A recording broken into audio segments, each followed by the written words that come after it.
Chief National Security Correspondent Jennifer Griffin, live at the Pentagon this morning. Good morning. Good morning, Dana. The revelations have sent shockwaves through the Pentagon and the national security establishment, and sources tell me could be worse than the Edward Snowden leak because of the real-time effect on allies, their trust, and the war in Ukraine. Fox News has agreed, along with other news organizations, not to publish the leaked, highly classified documents, which were discovered last week. Details about the scope and scale of the leak remain sparse. We don't know who's responsible for this, and we don't know if they have more that they intend to post. So we're watching this and monitoring it as best we can. But the truth and the honest answer to your question is we don't know. And is that a matter of concern to us? You're darn right it is. So far, there are 53 documents that have been posted. Most appear to have come from a briefing book prepared daily for the Joint Chiefs and U.S. commanders overseas. Many of the documents came from March 1st, but it is not clear all the documents came from the same briefing book. The first images appeared on a gaming website, a site used by gamers called Discord. The images, which included folded papers, were hastily photographed with items such as Gorilla Glue in the background and a magazine that shows rifle scopes on the cover. Right now, I'm told it does not look like a cyber hack. It looks like there was a human involved, suggesting a Snowden-like figure or mole rather than a signals intercept by the Russians, for instance. The effect of the leak will have broad-ranging impact on allies whose deepest secrets are revealed. For instance, one of the more damaging documents concerns Egypt, which has received $50 billion in U.S. military aid since 1978. Reporting suggests President Sisi of Egypt planned to secretly ship 40,000 rockets to Russia for use in Ukraine. The documents show real-time intelligence about the war in Ukraine that may affect the upcoming spring offensive. For instance, that the Pentagon believes the Ukrainians will run out of air defense missiles by mid-May. The leak also creates tremendous distrust among allies, something that helps both Russia and China. One interesting point, Dana, is that most Pentagon officials receive this daily brief on a classified iPad and need permission to print it from a secure printer, suggesting the source of the leak may come from outside the Pentagon. Dana? Jennifer Griffin, so troubling. Thank you so much. Yeah, great setup. Jennifer, thanks on that reporting. Mike Rogers, former House Intel Committee chair during the Snowden affair. Sir, good morning to you. It's great to have you on to get your insight. You can read this story six different ways. How do you read it right now? Well, the immediacy of the damage of this leak is what I think has people concerned. So the Snowden leak, he took literally millions of pages, downloaded them that he clearly hadn't read, by the way, and ran off to Russia. In this particular case, these were very immediate about an ongoing issue, and I think that's what has certainly the Pentagon folks upset and concerned. And I will tell you, this is just another example of why you have to get everything else right. Leading up to all of this, including when the Russians down a UAV in international airspace and not deal with it, because when this happens, it shows the rest of the world, hey, I don't think these folks know exactly what the hell they're doing. Tell me a little bit your thoughts on Egypt, for example.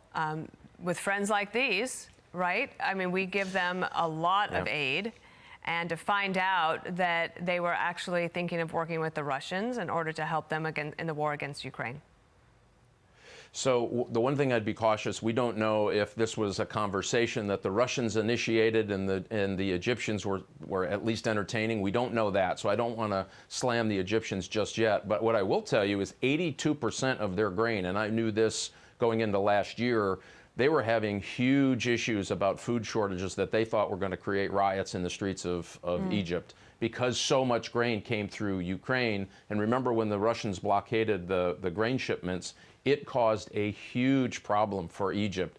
Wouldn't surprise me, and again, this is just my speculation, knowing what I used to know, knowing what I know today, that the Russians may have been putting a little pressure on them, saying, hey, if you don't want riots in your streets, maybe you could help us out a little bit and we'll let those grain shipments go. I think that's going to be a very complicated story to unwind, but it just shows why the United States has to be right more often than it's wrong on international affairs and engagement and defending the peace. Great point. Yeah.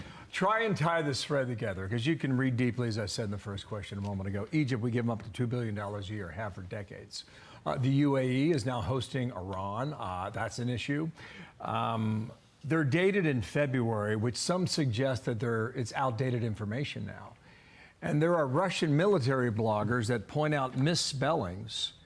And they're online saying that this is a massive disinformation campaign against Moscow and the war. Can you make heads or tails of that? So let's kind of break this up just for a minute. If you are, let's go down to where these intelligence agents, spy versus spy stuff, if you had information you wanted to come out to hurt the United States, well, this would certainly do that. If you wanted to protect the person who is likely copying this material and getting it to in this gaming website, and by the way, terrorists used to use these gaming websites of sorts in the past to communicate classified messages about operations. So that's not new. I wouldn't say that this was just fun and games. It was likely a way to get that information in the hands of counterintelligence agents or agents of either Moscow or other places. And so what I think this all could be is a kerfuffle by the Russians to try to obfuscate how they got it and who that person may be. Because remember, there's going to be a manhunt or a woman hunt in this particular case going on right now in the Pentagon or other intelligence agencies. And if you want to protect that source as a handler, you're trying to create as much confusion as you can about the origin of that material. Okay, so you were the chairman of the Intel Committee when the Edward Snowden documents were leaked. What is your confidence level of the Pentagon being able to track down how these documents were leaked in the first place? It's going to be difficult. The only good news is if I were king for a day there, I would start with the documents that had the fewest people's eyes on them and start there, because you can narrow that search pretty radically. And the problem with these things is we've ramped up so many people getting intelligence and intelligence sharing, and they did that for a reason. Remember, after 9/11, everybody said nobody knew certain things. We've got to share more. So this may be the result of sharing more, and that pool of people gets bigger and bigger. That's what's going to be the challenge for them. And I think what they're going to have to do is, again, they'll sign teams on really sensitive documents and teams on the rest, and hoping that they can come up with some information that will lead them to the leaker. And here's the scary part. That leaker has more information. It's on an electronic medium today. And that person is also likely sitting on a bunch more than just this. This is just the piece that you caught. This person isn't new to this. These messages, sounds like to me, have been going back a while.